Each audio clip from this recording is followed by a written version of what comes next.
deciding to work in public health was not as a conscious decision that I made.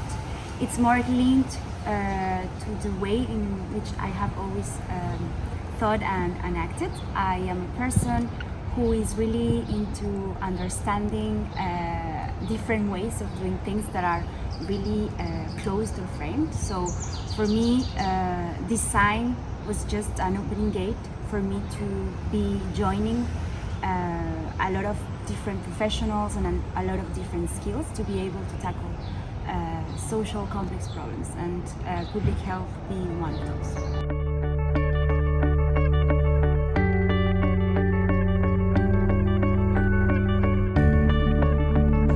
So I wouldn't define human-centered design entirely as a methodology.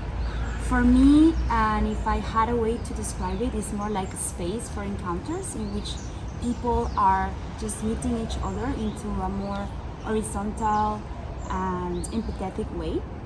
So when I talk about encounters, it's exactly talking about this multidisciplinary part that you were asking about, right? So this is a space that enables a doctor to meet with an engineer, to meet with an artist, and be working together to do some kind of change, right? It's also a way in which the funders can meet those faces or those realities that are behind the indicators, behind the numbers.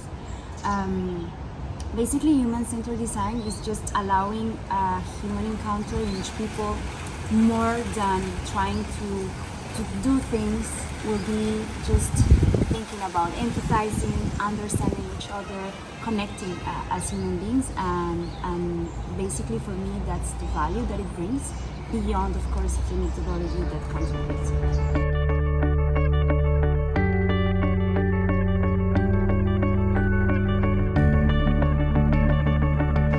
The value that I see that human-centered design activities bring to breakthrough action, and the relevance that it brings to this big project, I think it's more based in the successes that we are able to see throughout the process than in like the bigger outcomes.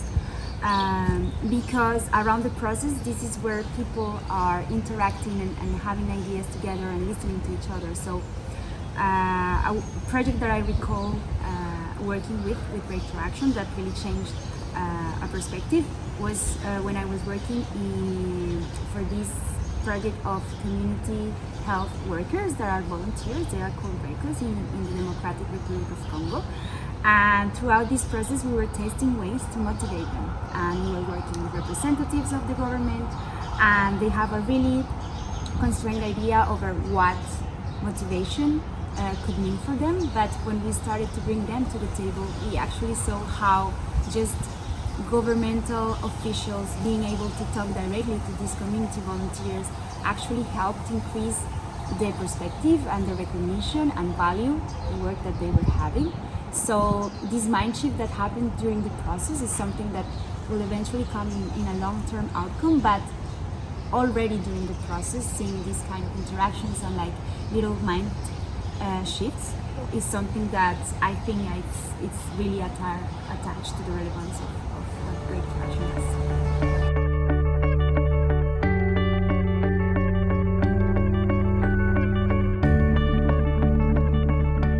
Well, what excites me the most about what human-centered design is bringing for the future is that it is more than a methodology or a set of tools. Is like a way in which we are making people more confident about taking their own time to pause and reflect and think and act towards what they identify their needs are. It doesn't mean that this is something that is attached to a profession. I think that in the future, people will feel way more confident about assessing the problems that they are having, bringing communities together to think about it, and just acting with things that make sense to them, to their context, to their needs, and to the things that they want to share.